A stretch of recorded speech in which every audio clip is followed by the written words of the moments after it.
William Osler dijo: la medicina es una ciencia de la incertidumbre y un arte de la probabilidad. Sean ustedes bienvenidos, estimados socios, amigos. La Asociación Mexicana de Ultrasonido en Medicina sigue esforzándose en traer médicos de gran prestigio y gran calidad. En esta ocasión no es la excepción. José Ochoa es un gran amigo de nosotros, ha acudido con nosotros en múltiples ocasiones, hemos tenido el gusto de compartir con él muchas experiencias y desde luego conocimientos, ¿sí? Él es médico cirujano, es doctor en medicina y cirugía, además es pediatra neonatólogo, es especialista en diagnóstico por imágenes y especialista en diagnóstico por imágenes en pediatría. Además, es miembro de la Sociedad Argentina de Ultrasonido en Medicina y Biología, la SAUM, director de la Escuela de Diagnóstico Prenatal y Medicina Fetal en Córdoba, Argentina, es expresidente de la Sociedad Argentina de Diagnóstico Prenatal y Tratamiento, consultor del Hospital Universitario de Maternidad y Neonatología en Córdoba, es director médico de Diagnus igualmente en la ciudad de Córdoba. Él nos hablará del abordaje de las anomalías cerebrales supratentoriales. Para mí es un verdadero gusto, un honor y un placer que se haya aceptado colaborar con nosotros, José. Muchas gracias por estar por aquí y bueno, los dejo con él, con esta gran ponencia.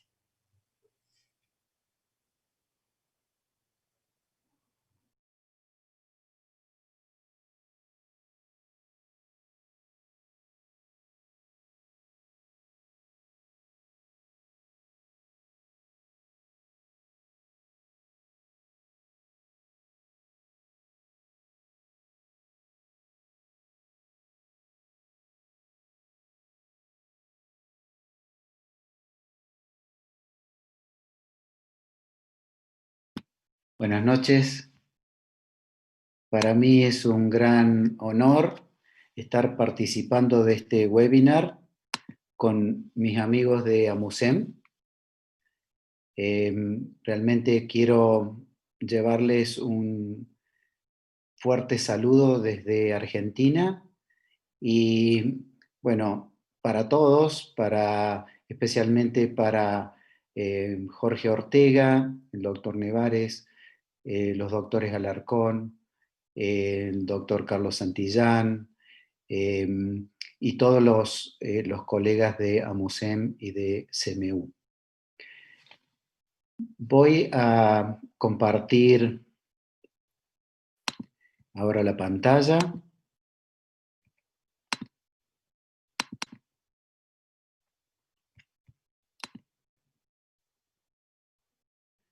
¿Se ve bien ahí?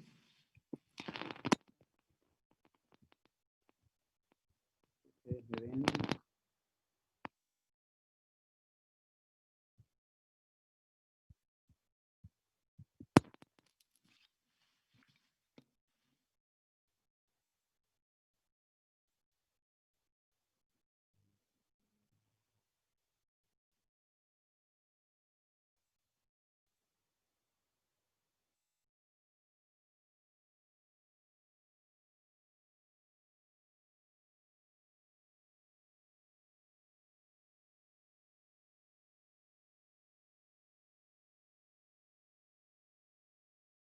Perfecto.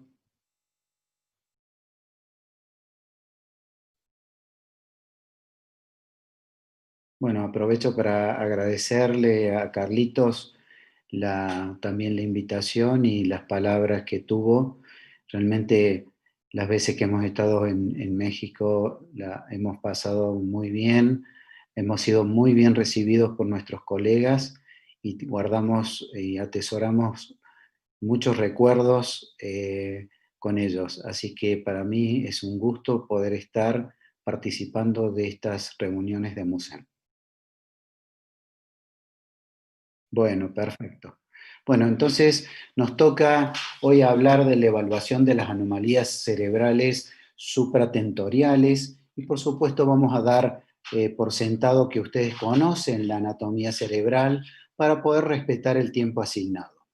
Para aquellos que quieren repasar la anatomía y el scan básico y neurosonografía, nosotros vamos a recomendar las guías de ISO que han sido recientemente reeditadas con un update reciente, como digo, en la primera parte, donde ustedes verán que lo nuevo es el agregado del examen de semana 12 a través de los planos clásicos transventricular, transtalámico y transcerebeloso.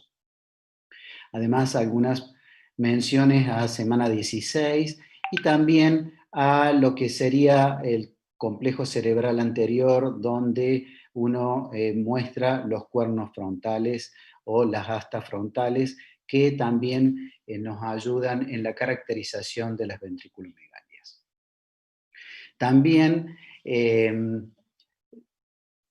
a ver si podemos avanzar, recomendamos también ejercitar en semana 12 los planos sagitales, transcerebelar, que son prácticamente un plano coronal, como en este caso. Aquí tenemos en el plano sagital la visualización del acueducto de Silvio, tenemos el tronco encefálico y ustedes ven que ya se empieza a notar aquí la rotación del vermis. Y en este plano, que es a partir de la visualización en el plano coronal de los huesos propios de la nariz, yendo para atrás, podemos visualizar perfectamente en este plano el cerebelo y la conexión entre el cuarto ventrículo y la cisterna magna. De todas maneras, no vamos nosotros a desarrollar este tema porque tengo entendido que el doctor Cafisi iba a hablar del examen en primer trimestre. Las anomalías del sistema nervioso central son muy frecuentes. Entre ellas, los defectos de cierre de tubo neural son las más comunes. Son la segunda causa de anomalía congénita luego de las cardiopatías. Y un número muy importante de anomalías cerebrales puede escapar a la detección prenatal o neonatal, que se manifiestan tardíamente. Existen estudios de seguimiento de anomalías cerebrales que indican que las mismas podrían ser tan altas como 1 en cada 100 nacidos, igual que las cardiopatías congénitas. Si nos referimos a las malformaciones del sistema nervioso central aisladas, el 10% son anomalías de cerebro y el 16% cuando vemos las malformaciones múltiples. Pero lo más importante de las anomalías del sistema nervioso central es el alto impacto que tienen consecuencias sobre el desarrollo psicomotriz y neurocognitivo. El cerebro tiene una formación muy compleja que comienza en la 4ª semana de gestación y continúa luego del nacimiento. Los 2 primeros años de vida son fundamentalmente aptos para un adecuado desarrollo del sistema nervioso central, de ahí que los procesos de estimulación temprana en el recién nacido y posteriormente tengan tanto efecto. Cualquier interrupción en el proceso de desarrollo normal va a dar lugar a diferentes patologías cuya severidad se va a denotar o va a variar de acuerdo al grado previo de desarrollo cerebral.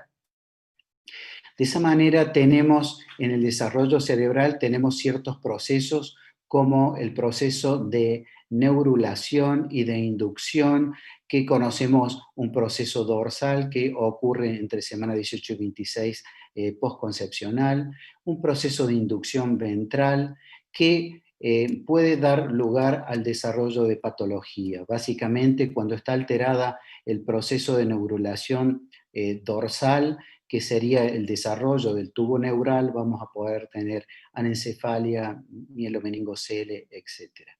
Cuando se afecta el proceso de desarrollo ventral, estamos hablando del proceso de desarrollo del cerebro, básicamente, y de las estructuras de la cara, dando lugar a expresiones como la holoprosencefalia, que es una anomalía muy severa del desarrollo de la línea media. También en el proceso de proliferación, una alteración a este nivel puede significar una microcefalia severa o puede ser una esquisencefalia si hay un proceso disruptivo a este nivel. La lisencefalia, que nos habla de un trastorno ya de la migración que ocurre tardíamente en el segundo trimestre y tercer trimestre de la gestación. Y luego del nacimiento, como decíamos, continúa la mielinización y la organización del cerebro hasta avanzada la primera infancia. Por lo tanto, nosotros podemos detectar un sinnúmero de anomalías que van a estar dependiendo del momento gestacional en que nosotros podamos visualizar adecuadamente esa estructura. Y esta tabla muestra la edad gestacional de aparición de las distintas estructuras y la edad gestacional en la cual nosotros podemos hacer el diagnóstico ecográfico. De esa manera, por ejemplo, la calota craneal la vamos a ver adecuadamente en semana 12, procesos de diverticulación también, los ventrículos y la columna vertebral son las estructuras que nosotros vamos a identificar en este periodo gestacional. Por lo tanto, nosotros tendríamos que ser capaces de detectar o de demostrar todos los casos de anencefalia, todos los encefaloceles, excepto que sean muy, muy pequeños, o la prosencefalia alobar debe detectarse en este periodo gestacional. No así la holoprosencefalia semilobar, que la vamos a detectar en segundo trimestre avanzado y tercer trimestre. Los casos de ventriculomegalia, si bien uno puede demostrarlos en este periodo gestacional a través de el signo de la mariposa aplastada que ha sido descrito por el doctor Cafisi y Sepúlveda, nuestros amigos, y que también son asiduos concurrentes a México. La ventriculomegalia en general es de presentación en el segundo y tercer trimestre. Donde nosotros tenemos que mejorar nuestra actuación es en el caso de la espina bífida, que fíjense que la mayoría de los defectos están siendo diagnosticados en semana 20-22, cuando tenemos que bajar nuestra edad de detección a semana 12 en la mayoría de los casos, para así permitir una planificación adecuada, especialmente ahora que disponemos de la cirugía fetal para casos seleccionados. La agenesia callosa es de detección de segundo trimestre y tercer trimestre, pero lo ideal es que la detectemos en segundo trimestre. La microcefalia, segundo y tercer trimestre. Lisencefalia por la migración que ocurre tardíamente, lo vamos a diagnosticar segundo trimestre avanzado y tercer trimestre. Y las anomalías de la fosa posterior también, básicamente en el segundo trimestre. Estas son las anomalías que consideramos que deben, en todos los casos, ser detectadas en semana 12, la holoprosencefalia alobar, el secuencia acránea exencefalia y el encefalocele. Y tenemos que guiarnos en este periodo gestacional con los signos que han sido descritos para mielomeningocele. No vamos a hablar de esto porque corresponde a los defectos de columna vertebral, pero sí mencionar que a partir del año 2009 ya se han descrito signos que nos permiten la sospecha, que son signos indirectos que nosotros buscamos a nivel de cerebro y que nos permiten la sospecha de este tipo de anomalías, como es la translucencia intracraneal, como es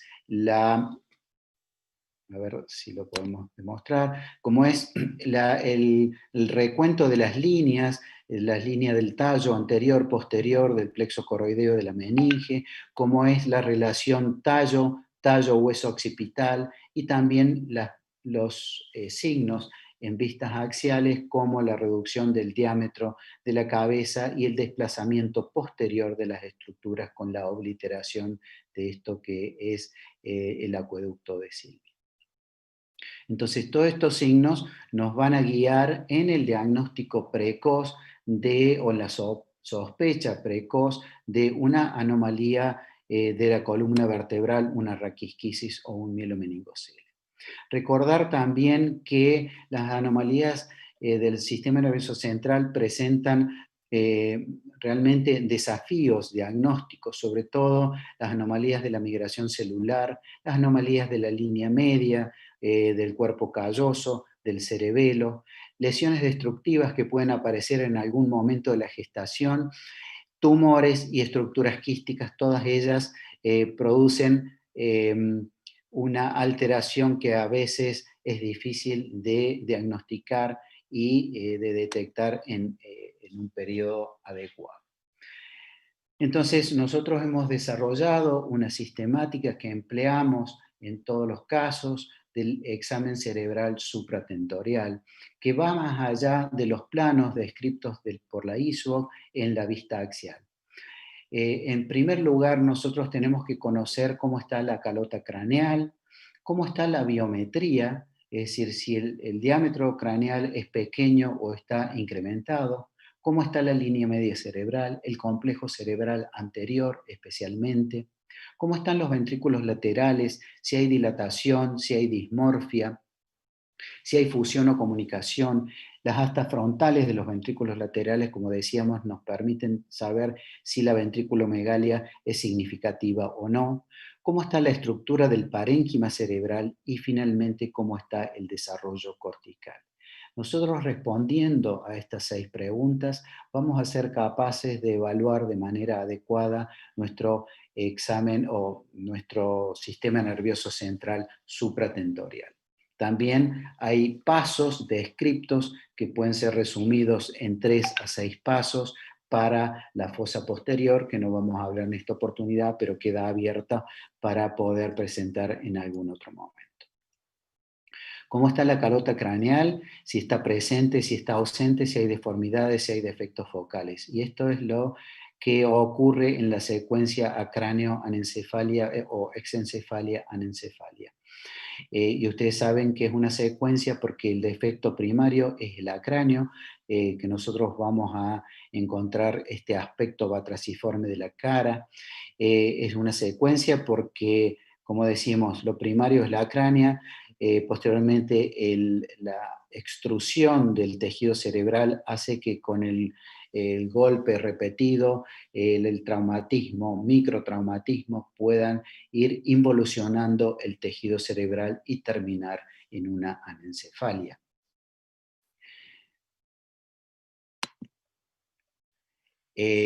Aquí tenemos este bebé donde realmente vemos una apariencia muy típica que nosotros denominamos engorro frigio, que lo tenemos en nuestro escudo nacional, pero es una protrusión del tejido cerebral y no alcanzamos a ver adecuadamente el cráneo. Sí suele haber vestigios a nivel frontal y a nivel occipital que frecuentemente nos pueden confundir.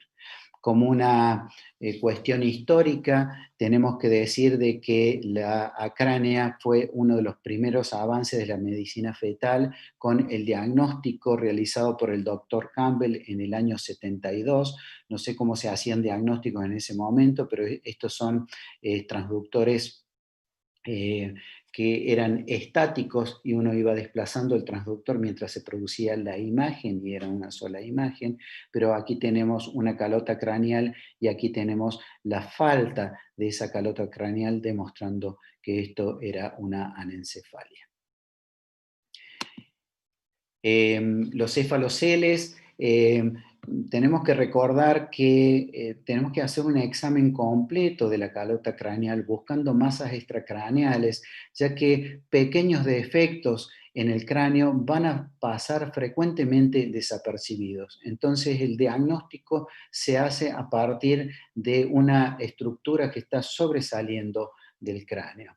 Los encefaloceles pueden ser con contenido de cerebro, pueden ser simples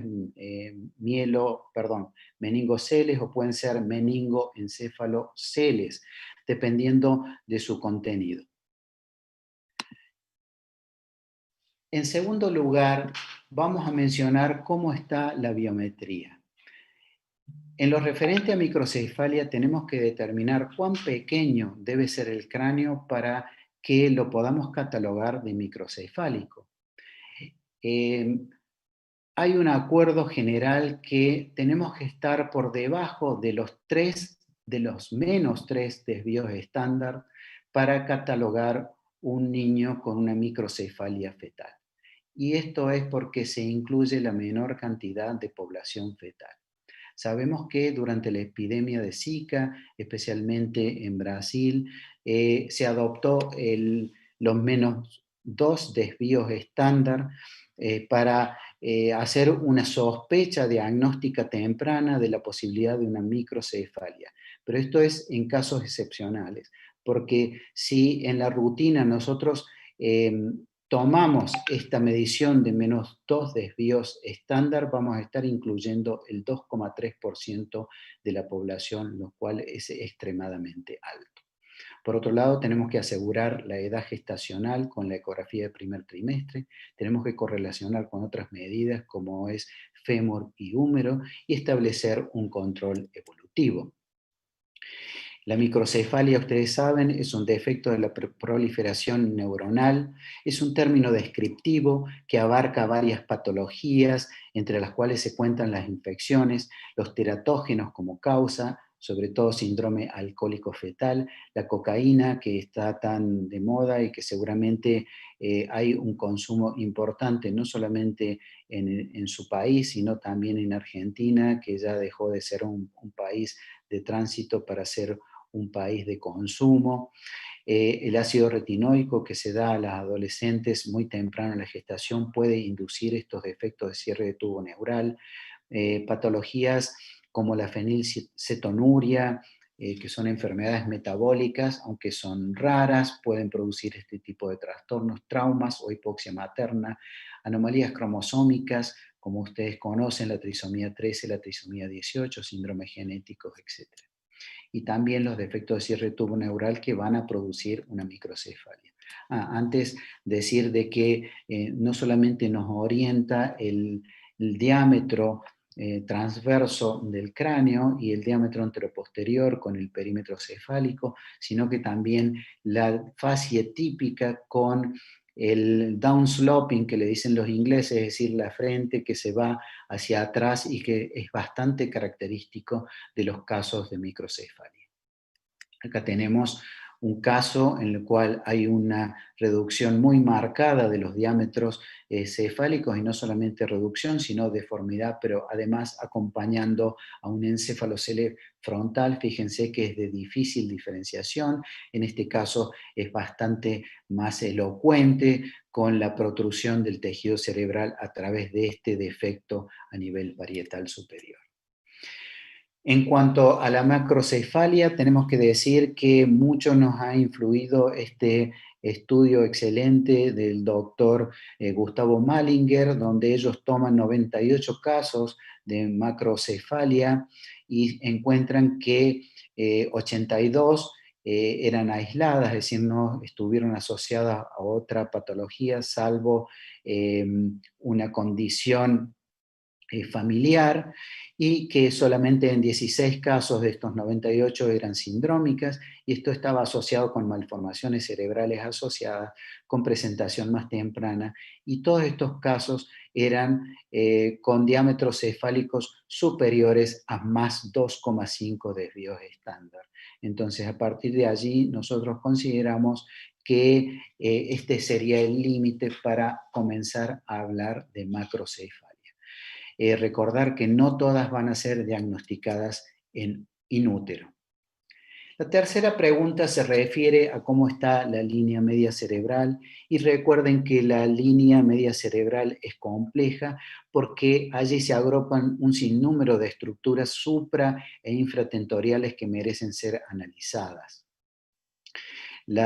Vamos a tener a este nivel la separación completa de los hemisferios, la formación completa de la hendidura interhemisférica, el desarrollo de la hoz del cerebro, desarrollo de las comisuras, y ustedes saben que las comisuras, la más importante, la más grande, es el cuerpo calloso, que tiene un rostrum, que es la parte inferior y anterior del cuerpo calloso, tiene un genu, que es la rodilla, que es bien anterior, tiene un cuerpo y además tiene lo que denominamos un splenium, que está bien desarrollado ya en el segundo trimestre y sobre todo luego del nacimiento. Además del cuerpo calloso se encuentra el septum pellucidum, que está limitado en sentido inferior por los fórnices, Se encuentra también el tercer ventrículo con su receso anterior, su receso posterior. Se encuentra obviamente el acueducto y las estructuras de la fosa posterior y además otras estructuras como comisuras como la quiasmática, la comisura anterior, que no somos capaces de verla adecuadamente en la ecografía prenatal, pero sepamos que existen. El quiasma óptico, que lo podemos ver en casos que ya segundo trimestre avanzado y tercer trimestre, en caso que nosotros estamos buscando la posibilidad de una displasia septoóptica, y también la posibilidad de ver la hipófisis, y la pineal es nula porque no tenemos acceso con ecografía, sí con resonancia magnética, a ver la hipófisis. Recordar que el plexo coroideo también está presente en el tercer ventrículo, como todo ventrículo que tiene, está cubierto por epéndima y además tiene su propio plexo coroideo. El proceso de inducción ventral es el que va a dar lugar, en definitiva, al desarrollo del cerebro y de las estructuras faciales. Ustedes recuerdan la famosa mnemotecnia de, por lo menos en Argentina, de promero, prosencéfalo, mesencéfalo, rombencéfalo, y que nos ayudaba a recordar las 3 vesículas cerebrales primitivas, que se transforman en 5 cuando nosotros tenemos, a ver si lo puedo señalar acá, cuando nosotros tenemos la división del prosencéfalo en telencéfalo y diencéfalo, y también la división del rombencéfalo en metencéfalo y milencéfalo. Estas 5 vesículas van a dar lugar a todas las estructuras del sistema nervioso central, digamos del cerebro y también de la cara. Por eso que están muy asociados a los trastornos de la inducción ventral, están muy asociadas las anomalías faciales. La forma o el grado de afectación máximo de la inducción ventral lo constituye la holoprosencefalia, hablamos de holoprosencefalia cuando hay una falta de diverticulación en alguno de los componentes del prosencéfalo. Dado que holo viene de todos, y entonces todo sería un prosencéfalo. De ahí viene el nombre de holoprosencefalia, y tenemos varias variedades. Una holoprosencefalia que nosotros denominamos alobar, en la cual hay un monoventrículo, semilobar, donde está la división posterior, y el lobar, donde ya hay mayor división del cerebro.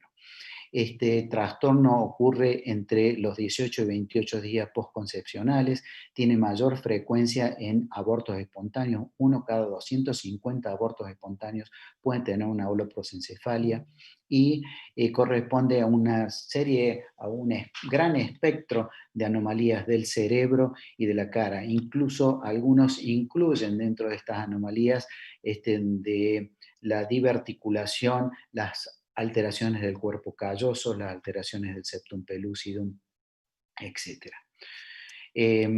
También tenemos formas menores. Sabemos que en cuanto a su etiopatogenia hay numerosos factores que pueden inducirla, entre ellas tener en cuenta la diabetes mellitus, que tiene una incidencia 100 veces más, nosotros decimos 1 cada 10.000, es la incidencia en la población general. En la diabetes es 1 cada 100. Estamos hablando de diabetes tipo 1.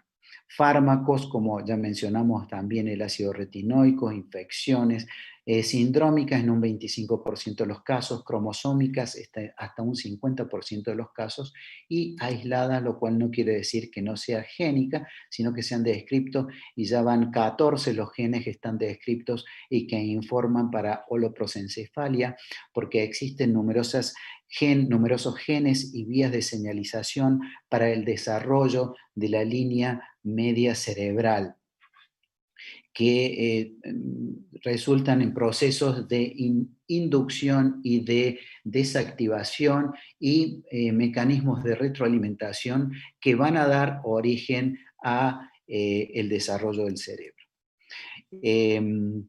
La holoprosencefalia tiene variantes, la más conocida que decíamos es la alobar y que nosotros vamos a diagnosticar todas en el primer trimestre, es un 25%, le sigue la semilobar también en una proporción similar, lo mismo la lobar, y fíjense que hay formas, microformas o formas de manifestación muy sutil que ocupan también un cuarto. Entonces, más o menos todo se reparte en un cuarto. Las que van a ser de muy difícil diagnóstico prenatal son las formas, las microformas que se denominan y que algunas de las cuales sí las podemos diagnosticar en el periodo prenatal, pero a veces es sumamente difícil. La que nosotros conocemos y vamos a poder diagnosticar tempranamente es la holoprosencefalia lobar, donde vamos a tener un ventrículo único, sin división interhemisférica, hay ausencia del cuerpo calloso, no hay separación de los núcleos grises de la base del cerebro, y va a tener numerosas alteraciones a nivel de cara, como aquí tenemos un prosbosis con ciclopía, etmocele, cefalocele, fisura labial central o fisura labial bilateral, y vamos a ver algunos casos. Aquí tenemos este caso diagnosticado en semana 12, donde nos puede parecer que es una acranioanencefalia, sin embargo, la superficie es bastante regular y además en vistas axiales nosotros podemos ver que están presentes los huesos del cráneo. Aquí también tenemos la formación de un monoventrículo que lo estamos señalando aquí en verde, ese monoventrículo que tiene además un gran saco superior que se denomina saco dorsal y es bastante característico de la holoprosencefalia alobares. Tenemos otro caso para que ustedes vean ya un embarazo bastante más avanzado, pero una situación característica con ausencia de la línea media, un monoventrículo, una fusión acá de los tálamos y de los pedúnculos. Una variante un poco más leve es la holoprosencefalia semilobar, donde tenemos lóbulos cerebrales rudimentarios, una división intrahemisférica incompleta, ausencia de cuerpo calloso, fusión o clivaje de núcleos grises profundos, que a veces es menor que en la alobar, pero también se acompaña de anomalías faciales importantes.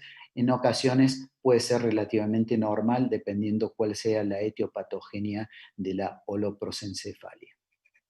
Acá tenemos un caso, fíjense, hay una fusión frontal, hay un monoventrículo anterior y después se divide en dos ventrículos, esto es muy característico, la línea media que está presente posterior pero no está presente anterior, y eso nos ayuda muchísimo en nuestro diagnóstico. Acá el Doppler también nos puede ayudar a saber, recuerdan que si ustedes ven la flecha aquí, recuerdan que la arteria cerebral anterior sube hasta alcanzar el lugar donde está el cuerpo calloso y ahí libera dos arterias que son la arteria pericallosa y la arteria calloso marginal, que ya la vamos a ver cuando hablemos de cuerpo calloso. En este caso, como hay una fusión de toda la corteza cerebral frontal, la arteria cerebral anterior discurre bien anterior al lugar de la fusión. Por otro lado, vamos a tener las anomalías faciales típicas, donde vamos a ver el hipotelorismo ocular, un puente nasal muy bajo, una nariz achatada y una fisura labial medial. Otro caso con una holoprosencefalia semilobar, también una fusión anterior muy, muy importante, una separación posterior de los ventrículos, pero no de una manera tan clara, incluso cuando uno va en sentido posterior, esta cavidad monoventricular se hace como una cavidad casi única, entonces hay grados variables o hay grados intermedios entre la holoprosencefalia lobar y la semilobar. Este niñito está ahí en esa imagen con 9 meses ya y con un retardo psicomotriz significativo. Y este es el postnatal de este bebé. No sé si tengo video. No, no tengo video, pero ustedes pueden ver la imagen muy similar al prenatal, y fíjense acá donde los surcos pasan de un lado al otro del cerebro y no hay una línea media bien definida.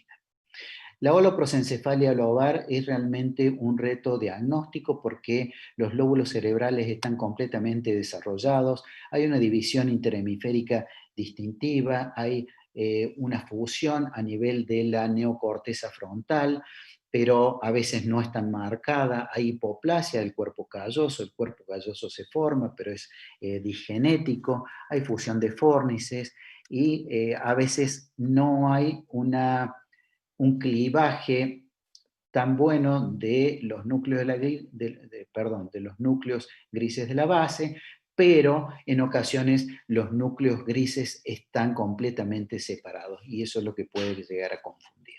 Las anomalías faciales, por supuesto, son más sutiles. Como decíamos, este es un caso donde voy a activar nuevamente el video para que ustedes tengan la posibilidad de verlo nuevamente.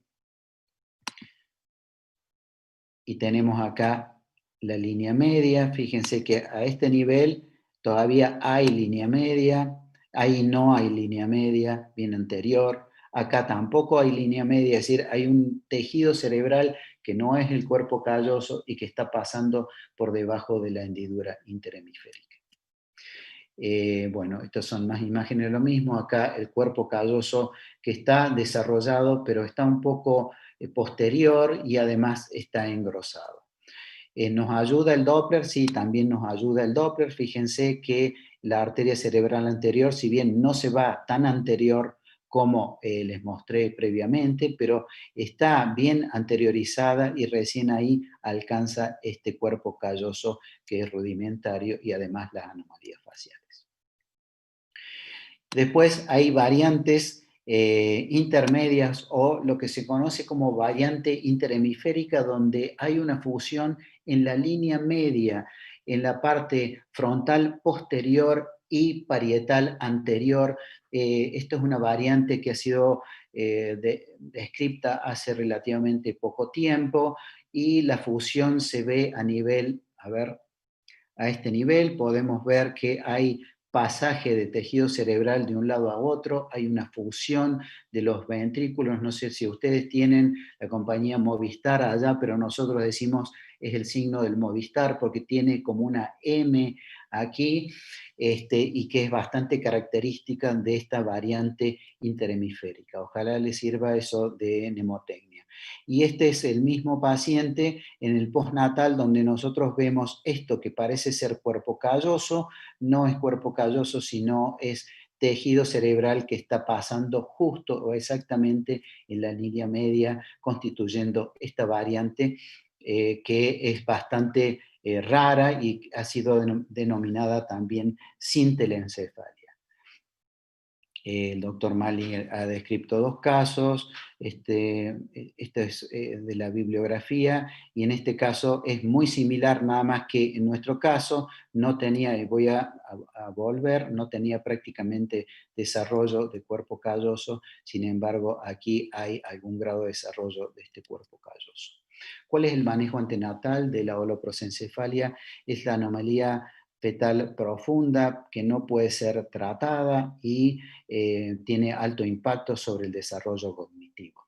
El diagnóstico de la forma severa debe realizarse en la semana 12, como dijimos, y tenemos que indagar sobre antecedentes tóxicos medicamentosos, serología para virus, estudiar a la familia, pues pueden existir manifestaciones de formas menores en alguno de los familiares, especialmente en aquellas que se transmite a través de los genes, y realizar cariotipo con QFPCR y conservación de ADN para extender el estudio si fuera necesario, investigando microduplicaciones y deleciones, síndromes genéticos y mutaciones de ADN de genes conocidos. Vamos a continuar nuestra presentación con un caso. Se trata de una paciente que tenía marcadores ecográficos para neuploidías dentro de parámetros habituales. Se realiza control en nuestro centro en segundo trimestre y se obtienen los cortes básicos a nivel del plano transtalámico, transventricular y transcerebeloso. Aquí tenemos los planos y viene la pregunta, ¿cuál sería la interpretación? Y les pido, obviamente no tenemos preguntas y respuestas aquí, pero les pido que recuerden su respuesta para una autoevaluación y les dejo unos minutos para que piensen. ¿Es un cerebro normal? ¿Es una dilatación del cavum septum pellucidum? ¿Es una ventriculomegalia? ¿Es una anomalía de la fosa posterior o es otra anomalía?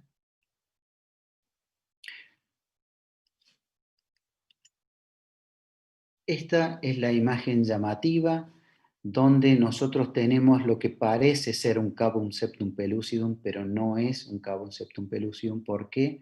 Porque la hoz del cerebro y la hendidura interhemisférica está llegando hasta ponerse en contacto con esta estructura. No se observa aquí la presencia de cuerpo calloso y cuando nosotros vamos a las vistas para neurosonografía, que esto siempre recomendamos realizar en los casos difíciles, esta es vista coronal, donde vamos a tener una estructura quística y en la vista sagital vamos a poder observar el tercer ventrículo dilatado, ascendido y la presencia de 3 estructuras quísticas a ese nivel. Entonces, esta es la razón fundamental por la que nosotros y todo el mundo en realidad, y está recomendado en las últimas guías, mudar la visualización del septum pellucidum, del cavum septum pellucidum, llevarlo a la visualización del complejo anatómico anterior. Y esto es lo que nosotros tenemos que hacer en lugar de únicamente la visualización del septum pellucidum. Aquí vemos que tenemos el septum claramente demostrado, pero también tenemos la hendidura interhemisférica que llega y aquí forma una especie de T, que es el surco calloso. Viene una estructura hipoecoica que tiene esta morfología, así como un cuerno, y que es el cuerpo calloso, que está interpuesto entre este surco calloso y el cavum septum pellucidum. Y esa es la manera que nosotros tenemos que tratar de identificar las anomalías de la línea media cerebral. Recordamos que la línea media cerebral tiene un cuerpo calloso, que ya lo hemos descrito adecuadamente, con el rostrum, genu, cuerpo y splenium, pero también tiene el septum pellucidum, que está contenido entre el cuerpo calloso y los fórnices. Recuerden que los fórnices son estructuras que conectan los cuerpos mamilares con el hipotálamo y el hipocampo, y que tiene numerosas funciones, digamos, a nivel del neurodesarrollo y de las conexiones básicamente que hacen a la vida de relación y sensoria. El cavum septum pellucidum es visualizable siempre entre semana 18 y 37 en el 100% de los casos. Se puede visualizar antes, sí, pero no en la totalidad. Y después de la semana 37 puede que ya las hojas del septum pellucidum que contienen ese líquido estén cerradas, estén obliteradas, y eso es absolutamente normal luego de ese periodo. Antes debe ser considerado un hallazgo patológico a revisar y a controlar mediante neurosonografía. Además del cavum septum pellucidum, hay otras estructuras interhemisféricas supratentoriales que nos pueden confundir o nos pueden dar trabajo, como es el cavum vergae, que es posterior al cavum septum pellucidum. Esto es el cavum septum pellucidum, fíjese, es anterior y el límite posterior lo constituyen los fórnices. Acá lo tenemos mejor, la división entre el cavum septum pellucidum y el cavum vergae. No obstante, esto lo vemos raramente y en general a veces no demostramos una división a este nivel. Y la otra estructura que es normal y que nos puede causar algún tipo de problema es el denominado cavum belli interpositi, que es parte del espacio leptomeningio y que se sitúa entre el tercer ventrículo y los fórnices. Y esto nos puede dar un quiste, como es en este caso. Tenemos esta estructura quística donde hay que es pequeña, es medial, está inmediatamente por debajo del esplenium, del cuerpo calloso, y no debe ser interpretado como una patología. Incluso a veces esta estructura quística puede tener un tamaño significativo y en estos casos tenemos que diferenciarlo de un quiste aracnoideo de la cisterna cuadrigeminal. Y recordar que el Doppler, como ustedes ven que acá nosotros estamos colocando Doppler y que esto se demuestra claramente como quiste y no como circulación venosa, porque tenemos que diferenciar toda estructura quística de la línea media que está inmediatamente por debajo del esplenium del cuerpo calloso. Uno tiene que pensar que podría tratarse de una malformación de la vena de Galeno, y esto es una patología que si bien es rara, es una patología que puede ocasionar problemas prenatales con isquemia a nivel del territorio de la arteria cerebral media, con insuficiencia cardíaca, muerte fetal, pero también es susceptible en los casos en que no hay patología cerebral asociada, es susceptible de embolización, como estamos mostrando aquí en este caso con la curación completa postnatal. Por otro lado, no debemos confundir los fórnices, que son estos que tenemos aquí, con el Cavum septum pellucidum, y esto es muy importante, especialmente cuando trabajamos con equipos de menor resolución. De una manera fácil debemos decir que el Cavum septum pellucidum es cuadrangular o triangular, dependiendo del ángulo de insonación. La línea media llega hasta hasta el cuerpo calloso. Aquí tiene el cuerpo calloso, y se interrumpe, mientras que en los fórnices la línea media continúa y separa estas dos estructuras. Esto lo decimos porque es muy importante, y a veces una ausencia de Cavum septum pellucidum puede ser confundida con normalidad cuando estamos realmente visualizando los fórnices a este nivel. ¿Qué significado tiene un Cavum septum pellucidum ausente?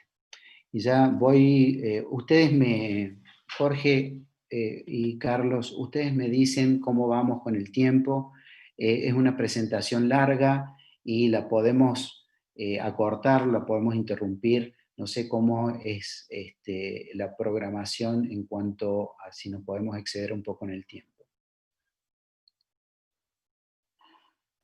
No, no hay problema, José. Podemos dejarlo como en 45 a una hora, no hay ningún problema. Perfecto. Lo que tú creas. Sí, no sé si llegamos a una hora, porque la verdad que hemos puesto bastante ilustración como para que ustedes tengan un desarrollo completo de lo que son las anomalías supratentoriales.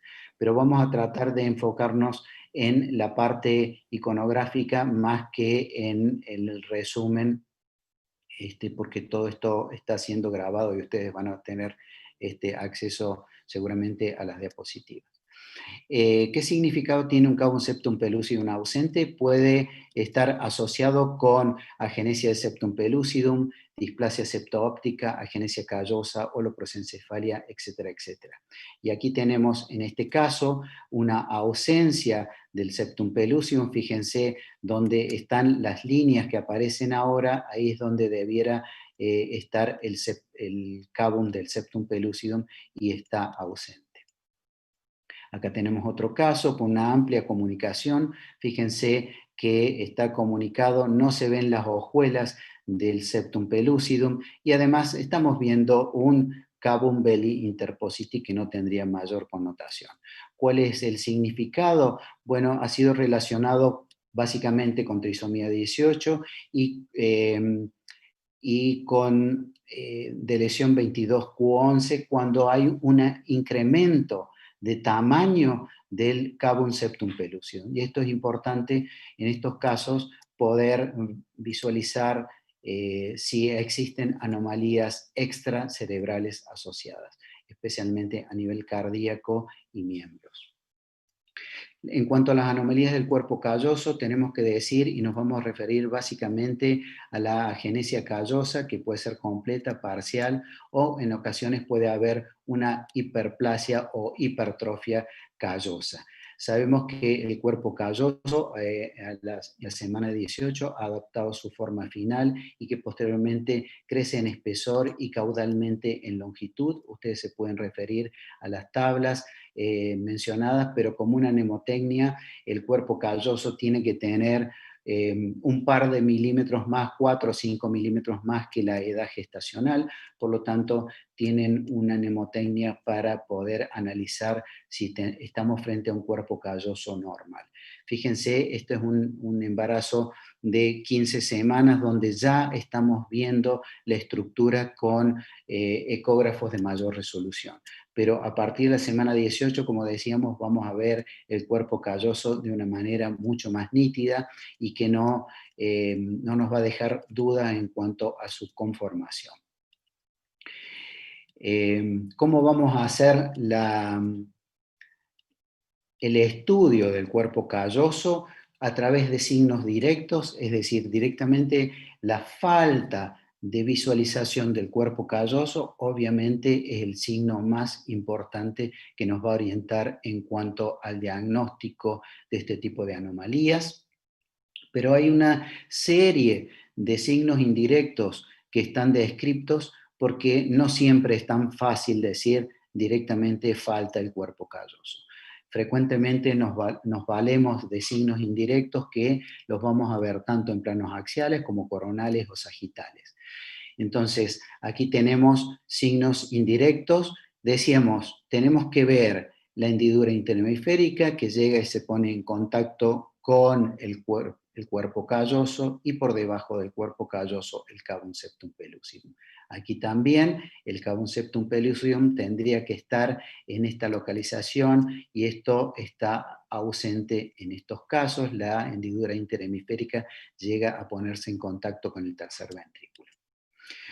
Otro signo importante es lo que se denomina colpocefalia, que es una ventriculomegalia en forma de gota porque tiene las astas frontales en pico aquí, y esto se debe a que los axones que deben haber pasado de un lado al otro en casos normales se acumulan a ambos lados de los ventrículos laterales y comprimen esos ventrículos. Esos axones se han denominado como haces de Probst y que nos dan una apariencia singular a la colpocefalia. No obstante, tenemos que decir que la colpocefalia no es patognomónica de una agenesia de cuerpo calloso.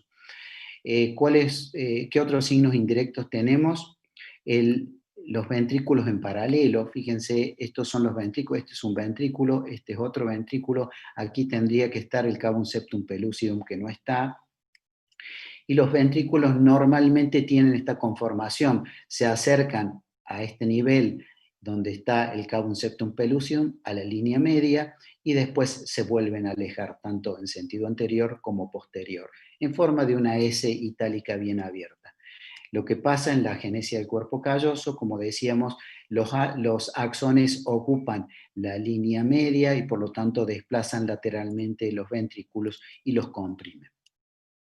El ascenso del tercer ventrículo es otro signo importante de agenesia del cuerpo calloso, como vemos en este caso, o como vemos en este caso, donde tenemos aquí, todo esto es tercer ventrículo que está ascendido ocupando el lugar del cuerpo calloso que se ve de manera rudimentaria. La hendidura interhemisférica que se profundiza y alcanza el tercer ventrículo, como lo vemos aquí, es un viejo signo que ha sido revalorizado y que es el signo de las tres líneas. Si nosotros trazamos una línea a este nivel, vamos a poder observar en la vista axial cómo tenemos el límite del hemisferio anterior, la línea media y el límite del hemisferio posterior, conformando esta triple línea y que es bastante característica de las agenesias del cuerpo calloso. En vista coronal, el signo del asta de buey, donde tenemos el tercer ventrículo ascendido y esta morfología tan especial que le otorga a los ventrículos laterales, que cambian su posición poniéndose verticales, se verticalizan por el mismo efecto de los axones que se acumulan a ese nivel. Otro signo que ha sido descrito es la convergencia de pliegues hacia la línea media, el tercer ventrículo, pero esto es un signo tardío y no nos ayuda demasiado. Y por otro lado, aquí vemos cómo tiene que ser una arteria cerebral anterior, ramificándose en la arteria pericallosa y la arteria callosa marginal. Ustedes ven que rodea completamente al cuerpo calloso. En este caso, obviamente, además de los quistes interhemisféricos, hay una distribución muy anómala de las ramas de la arteria cerebral media. Nuevamente, aquí esto es lo normal, con el slow flow, que es de un Doppler de alta resolución, y aquí tenemos también, perdón, no era un video, sino es una imagen, pero vemos la distribución súper anómala de las ramas de la arteria cerebral anterior. La digenesia callosa, por razones de tiempo, yo las voy a pasar, pero también conforman un espectro de anomalías que en general tienen un pronóstico reservado. Lo mismo que el engrosamiento del cuerpo calloso. Cuando nosotros vemos un cuerpo calloso de menor longitud o engrosado, frecuentemente hay anomalías cerebrales asociadas y en general tienen un pronóstico reservado y aún peor que en las agenesias aisladas realmente del cuerpo calloso. ¿Cuál es la significancia pronóstica? Bueno, lo decíamos, la significancia pronóstica de los engrosamientos callosos es reservada. En general hay un estudio de Mallinger que de 9 casos solo 1 tenía inteligencia normal. ¿Cuál es el impacto de las anomalías callosas? Discapacidad intelectual hasta un 60%, problemas visuales 33%, retraso del lenguaje, convulsiones, tono muscular anormal, trastorno de la alimentación, etcétera, etcétera. Como decíamos, es mejor el pronóstico de una agenesia callosa completa que de agenesias callosas o anomalías callosas aisladas. ¿Qué vamos a hacer? Una cuidadosa búsqueda especializada de otras anomalías intracraneales a través de la neurosonografía y extracraneales, a través de un estudio morfológico especializado. La resonancia magnética la indicamos siempre. Ofrecer cariotipo, en todos los casos ofrecemos cariotipo, pero también guardamos ADN porque frecuentemente las agenesias callosas pueden estar asociadas con otros tipos de alteraciones, ya sea síndromes o de lesiones cromosómicas o alteraciones de genes que van a ser detectadas únicamente por técnicas de biología molecular. Y bueno, simplemente para ejemplificar que no toda agenesia callosa va a producir realmente un trastorno y un déficit intelectual, sino que hay niños con agenesia callosa completa, aislada, que tienen un desarrollo absolutamente normal y que solamente tienen algún grado de dificultad en la conexión de los hemisferios, como por ejemplo sopesar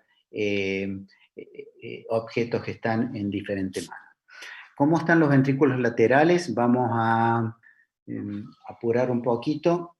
Bueno, los ventrículos laterales, ustedes saben cómo los tenemos que medir, esto está en las guías de ISO. Simplemente recordar que la medida tiene que ser adecuada en el punto de corte donde se visualiza la cisura parieto-occipital y tienen que ser in-to-in. Eso es importante para no diagnosticar una ventriculomegalia cuando no está. Los ventrículos laterales tienen un diámetro normal que oscila entre 6 y 7 milímetros en la vida fetal, a lo largo en general de toda la gestación. pero tiene variabilidad. ¿Puede variar el diámetro ventricular a lo largo de la gestación? Sí, puede variar, pero si nosotros trazamos una línea que está en el percentil 97 y que corresponde a 10 milímetros, en general vamos a poder utilizar esa medida de 10 milímetros como un límite para el diagnóstico de la ventriculomegalia. Los ventrículos cerebrales tienen que ser simétricos y no necesariamente, pero hay medidas. Si la diferencia es de 1 milímetro, eso es normal. Si es de 2 milímetros, el 98% de los casos tienen diferencia de 2 milímetros, y la totalidad de los casos con asimetría ventricular, la totalidad de los casos con asimetría ventricular mayor de 3 milímetros se considera anormal, porque la mayoría, como decíamos, está por debajo de los 3 milímetros. ¿Cuál es la significancia de una ventriculomegalia? Y bueno, tenemos los dos extremos. Si yo tengo un ventrículo lateral inferior a 10 milímetros, digo que es de bajo riesgo, es un hallazgo normal. Superior a 15 milímetros tenemos una ventriculomegalia marcada, no cabe duda, y el 60% de estos casos son patológicos o tienen alguna asociación o un déficit posterior desde el punto de vista psicointelectual. Ahora, en el medio tenemos la ventriculomegalia leve o borderline, que se acompaña frecuentemente de desarrollo intelectual normal en la mayoría de los casos, y la ventriculomegalia moderada entre 12 y 15 milímetros, que sí nos asusta más. Tenemos que diferenciar una ventriculomegalia leve de una ventriculomegalia moderada, y sí, porque fíjense, el desarrollo anormal en la ventriculomegalia leve aislada es anormal de un 8%, mientras que si la ventriculomegalia es moderada, en 18% ya tienen un desarrollo neurológico anormal. Por lo tanto, es importante poder diferenciarla. Por otro lado, nosotros hacemos resonancia únicamente a los casos de ventriculomegalia cerebral moderada y no en los casos leves aislados. Por otro lado, la progresión también tiene importancia, porque un 40% de las ventriculomegalias que progresan a lo largo de la gestación van a tener un desarrollo neurológico anormal. Y la causa de ventriculomegalia, la ventriculomegalia es un signo y no es un diagnóstico, y esto es muy importante enfatizarlo, y que puede este signo corresponder a una serie de anomalías cerebrales, como por ejemplo, acá tenemos una agenesia callosa, fíjense la colpocefalia, acá tenemos una ausencia del septum pellucidum, acá tenemos una variante interhemisférica de holoprosencefalia, aquí tenemos trastorno migracional, fíjense lo espiculado de los ventrículos, una esquisencefalia o trastornos de lesiones cerebrales, como en este caso, y ya vamos a ver también algunos ejemplos. La ventriculomegalia cerebral marcada, uno trata de hablar de ventriculomegalia siempre y no de hidrocefalia, porque para hidrocefalia nosotros necesitamos demostrar que hay un incremento de la presión intracraneal. No obstante, hay casos que realmente uno observa el marcado desarrollo de la calota craneal y enormes ventrículos, y estamos seguros de estar ante una hidrocefalia. Pero siempre preferimos el término de ventriculomegalia. En cuanto al manejo antenatal de la ventriculomegalia,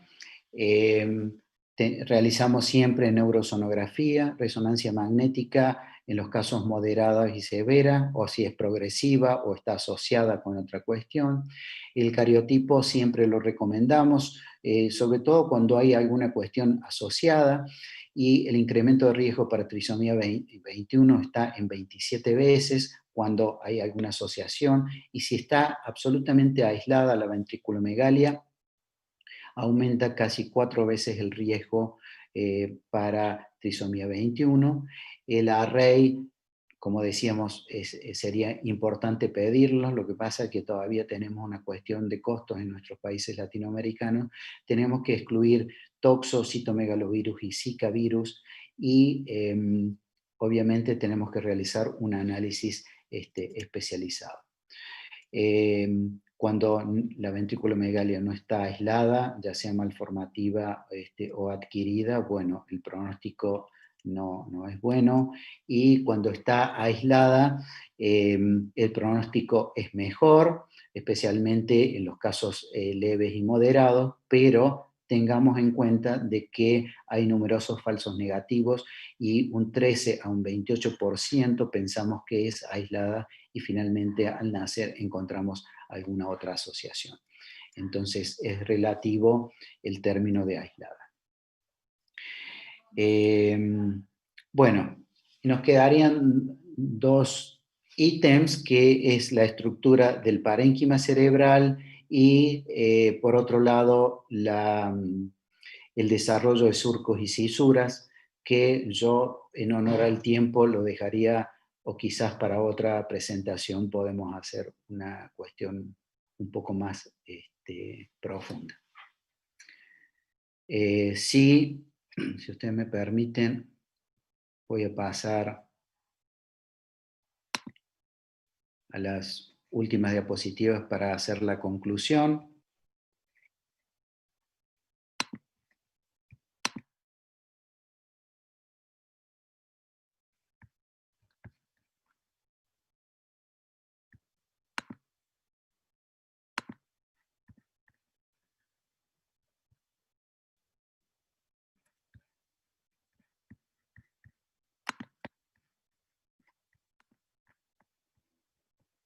Vamos a volver a compartir pantalla. No quería, digamos, concluir sin hablar de las indicaciones de la neurosonografía cuando solicitamos un neurosonograma, cuando hay un antecedente familiar o malformación del sistema nervioso central previo. Hay agenesias callosas que a veces están en los familiares, incluso a veces que no lo saben. Sospecha de infección fetal, como citomegalovirus, toxos, rubiola, varicela. La restricción severa de crecimiento intrauterino, tenemos casos... Perdón, ¿ustedes me están siguiendo? Sí, pero la diapositiva se ve nada más muy pequeña. Ya está, ¿Ahora? perfecto. Gracias, José. Sí, ya está bien. Perfecto. Gracias. Entonces, decíamos, la restricción severa del crecimiento intrauterino es muy importante pedir un neurosonograma porque a veces hay lesiones cerebrales asociadas, anemia fetal moderada severa o trombocitopenia, gestación monocorial complicada siempre, y esto lo menciono porque frecuentemente se pasa por alto el pedido del neurosonograma. Consumo de alcohol, drogas, como hemos mencionado, antiepilépticos y otros posibles teraptógenos.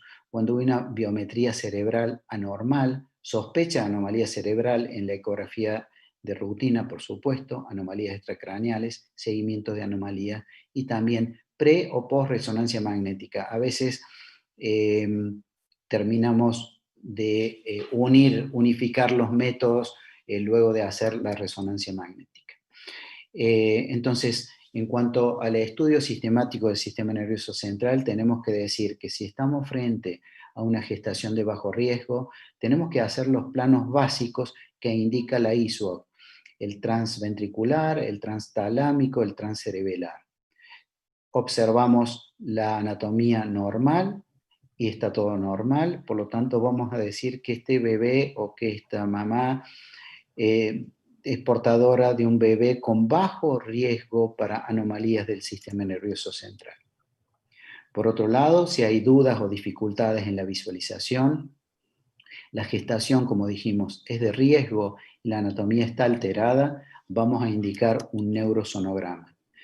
¿Y cómo lo vamos a hacer? A través de un equipo. El neurosonograma no es solamente realizar los cortes o las vistas coronal y sagital. Eso no es un neurosonograma. El neurosonograma es el convencimiento de que podemos diagnosticar la mayoría de las patologías cerebrales y además tener un equipo multidisciplinario con neurólogo pediatra que pueda aconsejar a la madre y también opinar en cuanto al momento de nacimiento. Para concluir la detección prenatal de las anomalías del sistema nervioso central, tenemos que considerar siempre que los patrones de normalidad cambian con la edad gestacional. Es decir, si no vemos el septum pellucid en semana 37 y diremos que es normal, pero si lo mismo ocurre en semana 25 y estamos seguramente frente a una patología. El desarrollo cerebral termina en la etapa postnatal.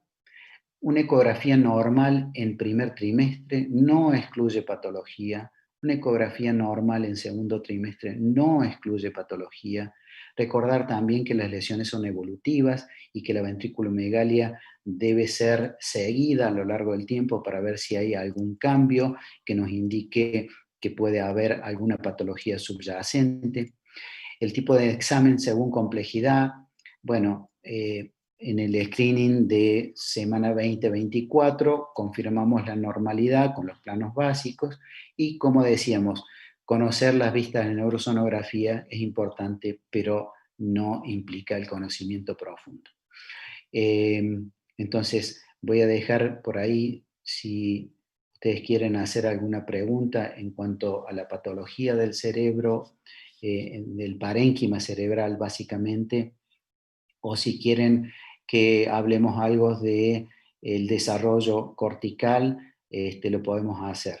En ese aspecto, el que esté interesado en el desarrollo cortical, les recomiendo un artículo de Pistorius que publicado en la Ultrasound Obstetrics and Gynecology, creo que es el año 2010, donde él hace el desarrollo de cada uno de los surcos y establece patrones de maduración cerebral. Muchísimas gracias por su atención y quedo a su disposición para cualquier pregunta ahora y en adelante para lo que ustedes deseen. Gracias, Jorge, nuevamente por la invitación, y Carlos, por la amistad de siempre. Muchas gracias, José. Sabemos que hablar de todo el sistema nervioso central en una hora es muy poco tiempo, y eso que nada más estábamos abarcando unas de cuantas lesiones, no todo lo que se puede abarcar, pero te agradezco enormemente la excelente charla que nos diste, José, muy completa y con una gran variedad de tips que nos van a ayudar a mejorar nuestra práctica sonográfica diaria. Por el momento no hay preguntas, ya sabemos que esto es mucha información y que si hay alguna pregunta te la haremos llegar a tu correo, José. Y pues muchas gracias nuevamente por haber aceptado la invitación, José. Bueno, Jorge, gracias por todo y bueno, estoy a disposición, como lo dije previamente, a disposición de ustedes. Les mando un abrazo desde Argentina y cuídense. Muchas gracias, José. Te manda saludos, Carlos Santillán. Bueno, Carlitos, un abrazo grande. Veo que estás de vuelta a viajando a tu casa de nuevo. Sí, nos estamos moviendo un poquito de su lugar acá bien ocupada. Y sí. Un abrazo. Bueno, un abrazo grande José. y cariño para todos. Veo que es de día, todavía es de día. No, ya está oscuro, ya a las 8 aquí, a las 8 es cuando está oscureciendo. Bueno. Pero te envío un abrazo y saludos a Nora, por favor. Bueno, un cariño grande. Gracias. Gracias, José. Muchas gracias, José. Dale. Queremos informar también, aprovechando que está el doctor José Ochoa, que la Asociación Mexicana de Ultrasonido, junto con el doctor José Ochoa y la doctora Nora Bueno, vamos a hacer un curso de capacitación en ecocardiografía fetal. Va a ser online y es un curso que va a ser teórico con ejercicios prácticos. Les pedimos, por favor, que para solicitar informes se pongan en contacto con la asociación. Va a tener un puntaje de 40 puntos para revalidación por el Colegio de Médicos Ultrasonografistas. José, pues esperamos vernos pronto y muchísimas gracias. Post pandemia. Bueno, ya gracias. Estaremos en contacto. Un abrazo. Hasta luego. A nuestros asociados y colegas que nos acompañaron, también ya les pedimos que se adentren a la página de la Asociación Mexicana de Ultrasonido. Ya estamos por realizar un diplomado online de 500 horas, puro teórico, en ultrasonografía diagnóstica. Y los invitamos a nuestras sesiones online que van a ser el 1 de octubre con la doctora Catalina Valencia. Vamos a hablar de anomalías de inserción placentaria y cordón umbilical. Vamos a hablar desde la placenta previa, el ecretismo placentario y basa previa, algunas alteraciones de la placenta y cordón. En la sesión del 22 de octubre está el doctor Daniel Cafishi con la anatomía fetal normal del primer trimestre, con algunos hallazgos anormales. Y les pedimos que no olviden visitar también la página del Colegio de Médicos Ultrasonografistas para estar en contacto. Tenemos un curso también online con el doctor Daniel Cafishi para que ustedes estén al pendiente de todo esto. Les agradecemos mucho su presencia y estamos en contacto muy brevemente. Hasta luego.